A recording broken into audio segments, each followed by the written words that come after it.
Bienvenue sur la chaîne de l'église SOS Lyon. Nous espérons que ce message sera un encouragement et une bénédiction pour ta vie. Le thème de mon message est assez court, il fait 4 lettres et ces 4 lettres s'affichent juste là derrière moi, P-A-I-X. Depuis plusieurs semaines, plusieurs mois, ce mot résonne dans mon cœur. Ce mot, n'est-ce pas, si facile à prononcer et pourtant si compliqué à vivre. La paix. Nous courons tous après la paix, n'est-ce pas? Et la définition du mot de ce mot en hébreu, shalom, est un état complet, une perfection, un bien-être. La paix est une sûreté, une solidité. Elle est une quiétude, la tranquillité, le contentement. En grec, ce mot se dit eiréné et c'est un état de tranquillité nationale. On peut donc aussi entendre l'exemption de la rage et du ravage de la guerre, la paix entre les individus, l'harmonie, la concorde. Et pour les chrétiens, ce terme signifie l'état tranquille de l'âme assurée de son salut à travers Christ, qui ne craint rien de Dieu et se contente de son sort terrestre, quel qu'il soit. Amen. Un seul mot qui fait rêver. P-A-I-X, le contentement, la sûreté. Et bien des expressions emploient ce mot. La paix à n'importe quel prix, ce n'est plus la paix. Au terme de chaque guerre, la paix, et de chaque paix, la guerre. Puisque la mort est la paix éternelle, si tu veux la paix, fais le mort. Ça doit être mon préféré. Faire la morte de temps en temps pour avoir la paix, n'est-ce pas? La paix, ce n'est pas un vain mot, c'est un comportement. Quelqu'un dira mieux vaut paix que victoire. Ce mot est employé dans de nombreux discours également. Shimon Peres dira que le processus de paix ressemble à une nuit de noces dans un champ de mine. Albert Brie dira qu'on trouve toujours de l'argent pour faire la guerre et jamais pour vivre en paix. Combattre pour la paix, il paraît que c'est de bonne guerre, d'après Roland Bacri. Ferrero dira « Nous sommes une civilisation qui sait faire la guerre, mais qui ne sait plus faire la paix ». Selassie va dire dans un discours aux Nations Unies, tant que la couleur de la peau sera plus importante que celle des yeux, nous ne connaîtrons pas la paix. Peut-être la paix est-elle plus que le bonheur, d'après Henri Bosco, et je crois bien qu'il a raison.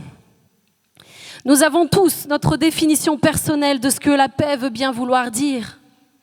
Et selon notre vécu, cette définition va varier.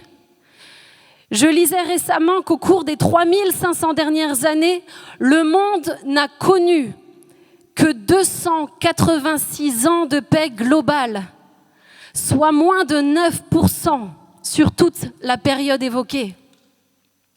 La paix de ce monde, mes amis, ne dure pas. Elle est même extrêmement rare et difficile à obtenir. 4 lettres, et pourtant si complexe. Alors qu'est-ce que la paix selon Dieu? Lui qui est invariable, lui qui ne change pas, lui qui était, qui est et qui sera toujours. Jésus dira dans Jean 14 au verset 27, « Je vous laisse la paix, je vous donne ma paix.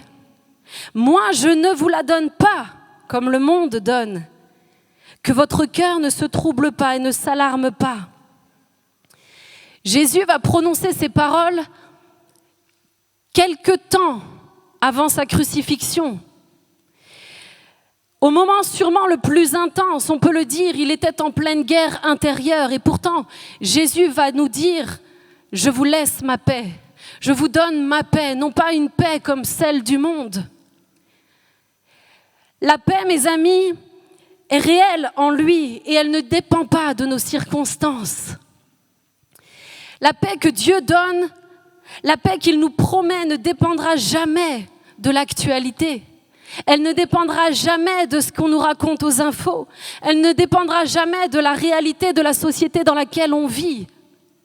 Sa paix est véritable, elle est vivante, elle est palpable. Elle permet, comme Jésus lui-même, de dormir en plein cœur de la tempête, n'est-ce pas? Les disciples étaient inquiets, mais Jésus dormait profondément parce qu'il est la paix. Et l'être humain va chercher naturellement par ses propres forces et par tous les moyens à trouver la paix.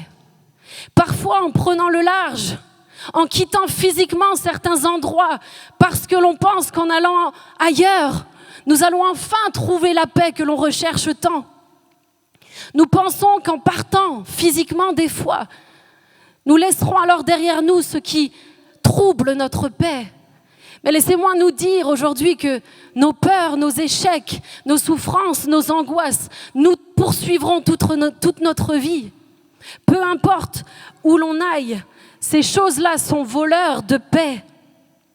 Mais l'on cherche la paix, le repos de l'âme à tout prix, en essayant toutes sortes de pratiques. Et peut-être que vous êtes assis ici aujourd'hui, peut-être que vous avez essayé à travers l'occultisme, peut-être que vous avez essayé à travers toutes sortes de méditations, de yoga ou que sais-je, à trouver une forme de paix intérieure. Peut-être croyez-vous en l'humanisme. L'humanisme qui est cette fausse doctrine qui va placer l'homme et son épanouissement au-dessus de toutes les valeurs. Et pourtant, y croire n'apporte pas la véritable paix. Tout cela n'est qu'illusion et passager. 286 ans de paix globale sur 3500 ans. Si on fait le ratio sur une vie de 85 ans, ça nous donne moins de 7 années. 6 ans et quelques à vivre au maximum une chance de vivre en paix sur toute une vie. Mes amis, nous ne pouvons pas nous attacher à cela. C'est bien trop triste. Globalement, ça nous amènerait de notre naissance à l'école primaire. Autrement dit, quand on se souvient de plus rien du tout. La paix, on l'a découverte à ce moment-là. Et pour ma part, c'est réel, le jour où les devoirs sont entrés dans ma vie, c'était l'abolition de la paix éternelle. Mais selon votre histoire, vous n'avez même pas peut-être connu et eu la chance de vivre cette enfance dans la paix. Je ne parle pas souvent de moi et je n'aime pas parler de moi. J'en parle très peu, mais j'aimerais aujourd'hui vous dire que j'ai grandi dans un contexte difficile. Mes parents ont eu un mariage extrêmement douloureux durant de nombreuses années. La paix dans notre maison n'était pas coutume. Et pour être honnête, aujourd'hui, je peux le dire, je n'ai pas de souvenir, petite fille, de moments de paix. Ma maman a été placée enfant en orphelinat. Elle a grandi sans repère. Elle a eu une vie extrêmement intense et douloureuse avant son mariage. Et lorsque tout ça va venir se joindre au passif de mon père, qui lui venait d'un contexte totalement opposé alors qu'il n'avait que 20 ans, ça n'a pas été chose simple tous les jours. Mais la grâce de Dieu surabonde. Il nous a fait grâce. Il les a secourus. Et je peux le dire aujourd'hui, il nous a secourus tous les 6, ma sœur et mes 4 frères également. Nous avons subi beaucoup de dommages collatéraux. Mais je ne peux que rendre gloire à Dieu pour sa fidélité dans la vie de ma famille. Et je ne veux pas faire d'une longue histoire un grand raccourci parce qu'elle est très précieuse pour moi. Mais si je vous dis ces mots, c'est parce que peut-être vous êtes dans cette situation et je ne veux pas que vous pensiez que vous êtes seul. La paix n'est pas toujours acquise à la naissance, même dans les familles où nous pourrions penser l'inverse. Je pourrais en témoigner longtemps, mais ce n'est pas là l'essentiel. Ce qui compte, c'est ce que Jésus nous dit, parce que la grâce et l'issue heureuse qu'a découvert ma famille vient de lui seul. Il dira dans Jean 14 au verset 1 que votre cœur ne se trouble point. Mais Seigneur, comment cela est-ce possible? Comment mon cœur peut-il ne pas se troubler dans mon contexte, dans ma réalité, avec mes échecs, avec mes souffrances, avec mes douleurs? Comment peut-il ne pas se troubler? Je me suis posé ces questions. Lorsque je vous dis que la paix ne régnait pas, ce n'était pas des petites tensions ponctuelles dont je vous parle. Il y avait dans mon foyer absence de paix. Un climat électrique continuellement. La peur que tout explose continuellement. L'absence de paix est quelque chose d'extrêmement douloureux et difficile lorsque nous grandissons. Ça crée des lacunes, ça crée des manques, ça crée bien des douleurs. Mais quand Jésus parle, il ne nous dit jamais rien qui ne soit pas accessible ou réalisable. Et ici, il va donner la réponse juste après. Que votre cœur ne se trouble point. Croyez en Dieu et croyez en moi. Mon frère, ma sœur, mon ami, qui que tu sois, si la paix ou son absence dans ton histoire et dans mon histoire n'a pas toujours été un choix, croire en Dieu et croire en Jésus l'est pleinement. Toute petite, j'ai choisi de croire en Jésus. J'avais 8 ans, 9 ans au plus, quand j'ai choisi de prendre sa main. J'ai choisi la paix que lui seul me donnait dans le trouble et la difficulté de mon foyer. Et sa main ne m'a jamais quittée. Depuis ce jour où je lui ai donné ma vie en colonie de vacances, il a été et est mon meilleur ami absolu, le seul, l'unique, le véritable, celui que je n'échangerai pour rien au monde. Si tout ici doit passer, si tout doit s'effondrer, si vous devez tous me quitter, je ne lâcherai jamais sa main. Il est mon tout, il est ma vie, il est celui qui m'a comblé, il est celui qui m'a donné ce que personne n'a su me donner. Il est ma paix. Et aujourd'hui, il peut être la tienne. Nous aurons tous des difficultés et Jésus l'a dit. Je vous dis ces choses afin que vous ayez la paix en moi. Vous aurez des tribulations. Mais prenez courage, car j'ai vaincu le monde. Le vrai repos ne dépend pas du monde, il ne dépend pas de ta réalité, il ne dépend pas de tes maladies, il ne dépend pas de tes manques. Il dépend de Jésus lui seul. Alors comment? Nous l'avons vu, en croyant en lui. Romains 3, verset 23, va nous dire « Car tous ont péché et sont privés de la gloire de Dieu, notre Père qui est dans les cieux. » Et j'aimerais m'adresser à ceux qui peut-être sont là pour la première fois. Si l'être humain ne peut pas vivre en paix avec lui-même, c'est parce qu'à la base de toute chose, nous avons été privés de cette paix. Le péché nous sépare de cette communion extraordinaire que Dieu avait prévue d'avance. Elle nous prive de notre Papa céleste. Et la paix après laquelle ce monde court est celle d'un enfant qui a perdu son papa. Et si tu es là aujourd'hui, j'aimerais te le dire, la première des choses qu'il te faut trouver, c'est la paix avec Dieu. Avant quoi que ce soit, il nous faut être en paix avec Dieu. Si nous voulons découvrir ce que une vie surnaturelle veut dire en lui, et cela ne prend pas longtemps. Jean 1, verset 1 à 9 nous dit « Si nous confessons nos péchés, il est fidèle et juste pour nous les pardonner et pour nous purifier de toutes nos iniquités. » Mon ami, il te suffit de reconnaître que tu es pécheur, de croire qu'en Jésus, tes péchés sont pardonnés et Dieu instantanément te réconcilie avec lui. C'est le message de l'évangile le plus simple, mais également le plus beau, le plus pur. Ce qu'on appelle la repentance, faire demi-tour. Tourner le dos au péché te permet de voir face à face ton Créateur, ton Père, ton Sauveur, celui qui ne peut pas faire face au péché. C'est à toi de te retourner vers lui. Avant, séparé de lui, aujourd'hui pardonné par lui, et quelques secondes après, en paix avec lui. L'apôtre Paul nous dit au Romains 5, à verset 1, « Étant donc justifiés par la foi, nous avons la paix avec Dieu, par notre Seigneur Jésus-Christ, à qui nous devons d'avoir eu, par la foi, accès à cette grâce dans laquelle nous demeurons fermes. » Mes amis, la paix de Dieu est une grâce. La paix de Dieu est un don. La paix de Dieu est un cadeau. Et la foi te donne accès à ce cadeau. La paix que Dieu donne ne se mérite pas. Elle ne se gagne pas. Elle se reçoit gratuitement.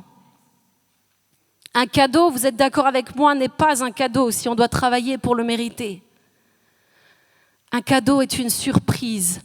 Et je crois que Dieu veut te surprendre là où tu te trouves aujourd'hui, en t'offrant le plus merveilleux des cadeaux qu'il a pour toi, c'est la paix, le pardon de tes péchés.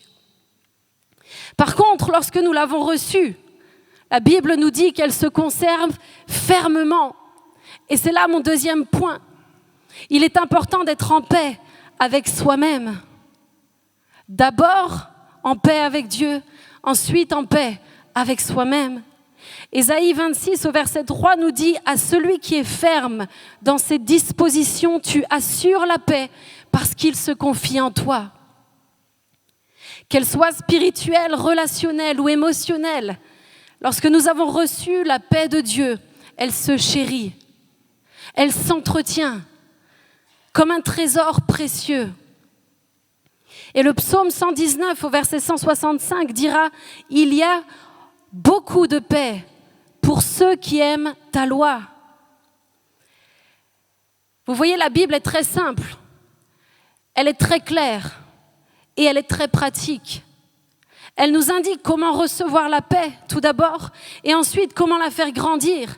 Et s'il y a beaucoup de paix pour ceux qui aiment la loi, c'est-à-dire la parole de Dieu, c'est-à-dire la Bible, ça veut aussi dire qu'il y a sans doute moins de paix pour ceux qui n'en font pas cas, pour ceux qui ne la chérissent pas. Donc nous sommes aujourd'hui appelés à grandir dans la paix. Ce don extraordinaire est appelé à évoluer dans nos propres vies. Et j'aimerais nous encourager aujourd'hui, en tant qu'Église, à grandir dans la paix que nous avons reçue. Malheureusement, je vois beaucoup de personnes qui ont un jour reçu la paix de Dieu, qui ont été pardonnées de leurs péchés, mais qui ne vivent pas en paix avec elles-mêmes. Pourquoi ? Tout simplement parce qu'elles ne se sont jamais pardonnées à elles-mêmes et vivent sous le poids de la culpabilité constamment. Or, cela est le plus grand piège de l'ennemi, nous accuser, pointer du doigt ce que Dieu lui-même a effacé. La Bible nous dit, si quelqu'un est en Christ, il est une nouvelle créature. Les choses anciennes sont passées, voici toutes choses sont devenues nouvelles.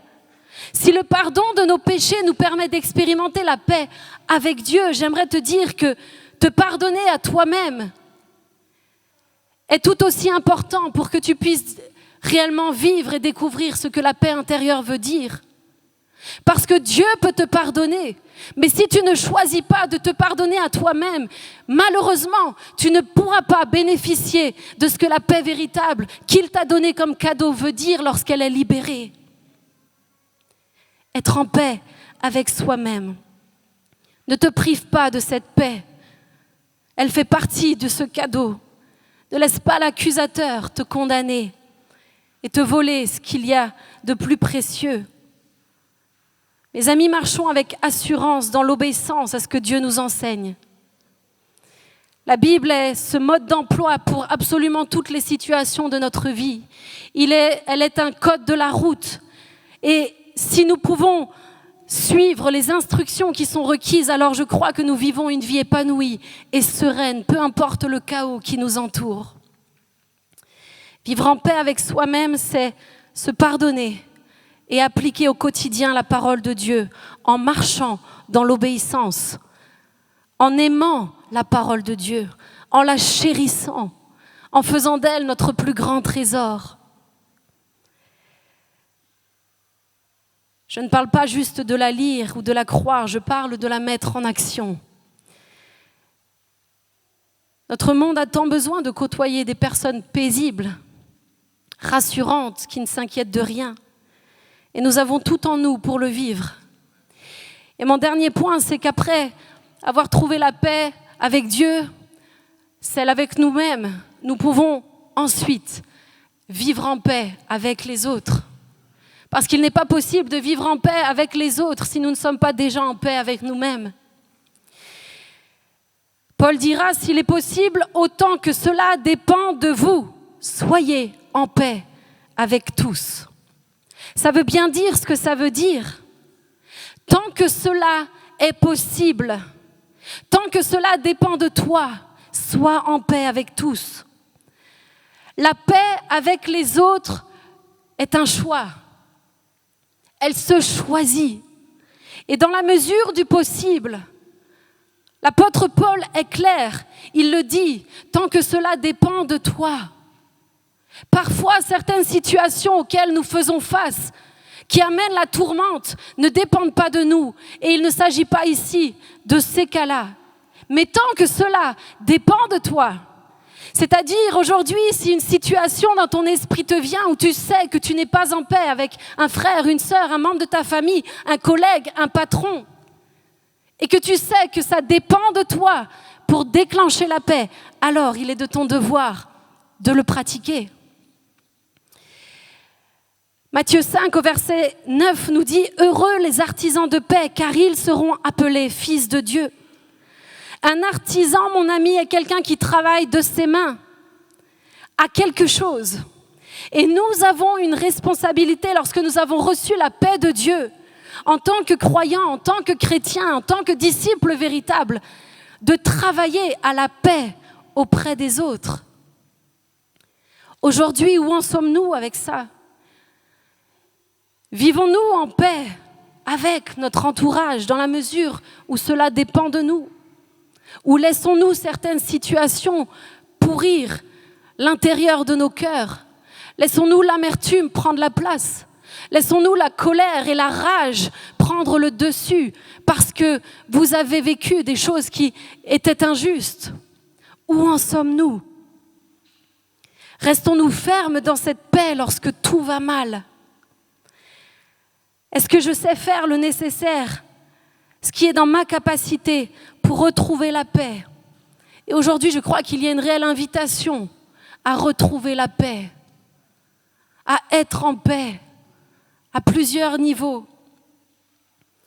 Est-ce que nous laissons Dieu contrôler nos tempêtes, où nous sommes en panique à chaque vague ? Et bien des fois, croyez-moi, je dois me positionner en Jésus face à certaines situations pour conserver ma paix, pour garder mon cœur plus que toute autre chose, pour conserver ma paix dans mes relations.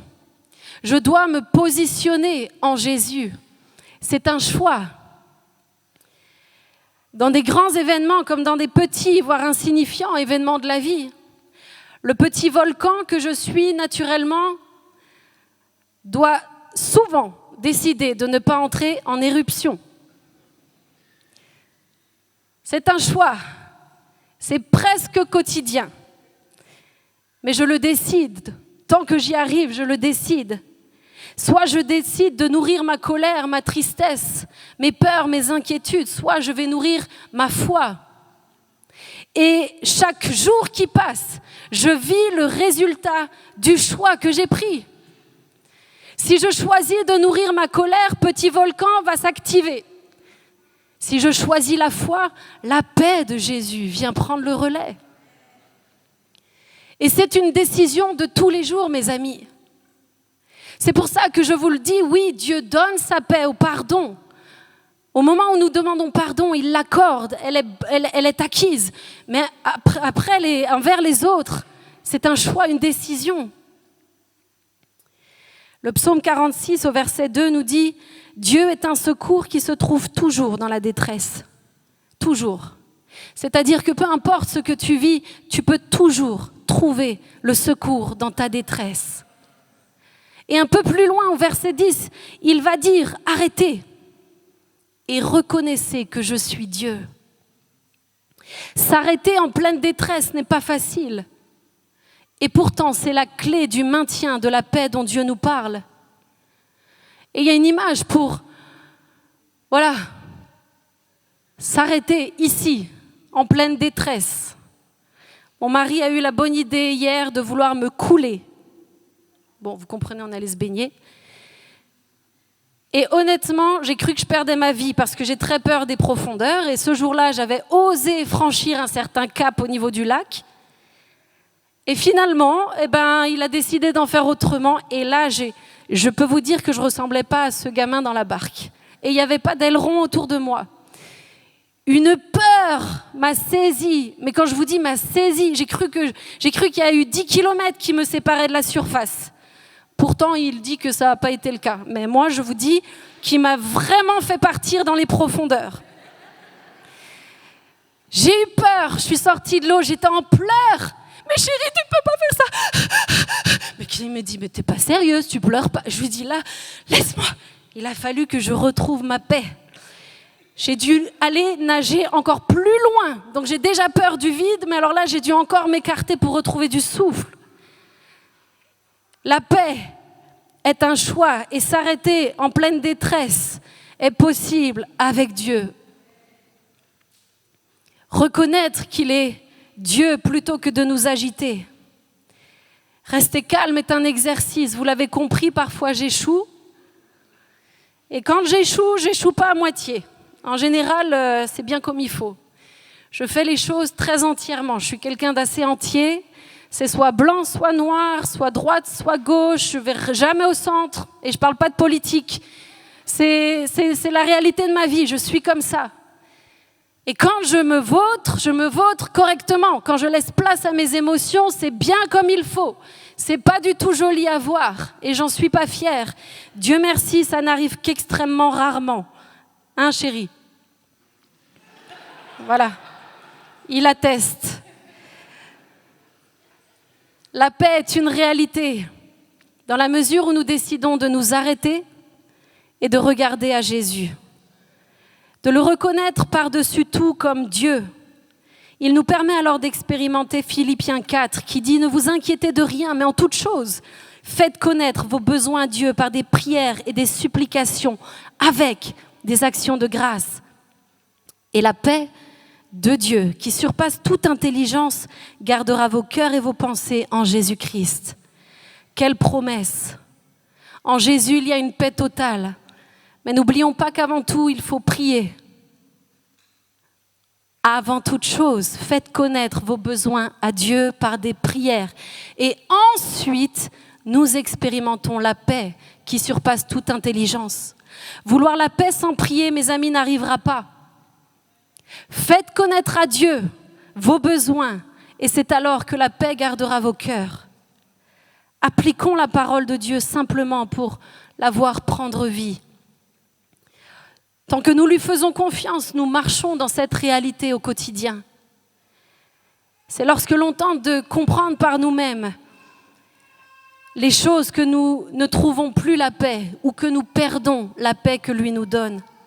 Alors aujourd'hui, qu'il s'agisse de ta santé, de tes finances, des relations, de ton avenir, mon ami, reste calme. Reconnais que Dieu est Dieu. Reconnais qu'il ne fait jamais d'erreur. Dieu ne se trompe pas. Tout ce que tu vis, il le contrôle et n'attend qu'une chose, c'est que tu lui remettes entre ses mains ces besoins-là. J'aimerais tant qu'aujourd'hui vous puissiez repartir avec cette espérance qu'il n'y a pas besoin de s'infliger la pression qu'est de vivre en devant contrôler soi-même notre vie. C'est une pression terrible. Chaque jour, devoir décider si c'est la bonne ou pas la bonne décision, c'est une pression terrible et inutile. Parce qu'aujourd'hui, si nous suivons Jésus qui est la lumière sur notre sentier, alors il transformera toutes nos angoisses en paix. Confie-toi en l'Éternel de tout ton cœur et ne t'appuie pas sur ton intelligence. Reconnais-le dans toutes tes voies et c'est lui qui aplanira tes sentiers. Mes amis, marchons en paix à la suite de Jésus. Démontrons à ce monde tourmenté qu'il est possible de vivre sereinement quand tout autour de nous va de travers. Ma prière pour chacun d'entre vous, et c'est vraiment une prière que j'ai adressée à Dieu, c'est profond, c'est que vous puissiez découvrir et vivre cette paix, que sa paix soit sur vous tous, que la paix de Dieu règne entre nous toujours plus en tant qu'Église, que cet été, chacun de vous puissiez vous arrêter et reconnaître que Dieu est Dieu. Mettez de l'ordre dans vos cœurs. Mettez de l'ordre dans vos pensées cet été. Mettez de l'ordre dans vos relations, si nécessaire.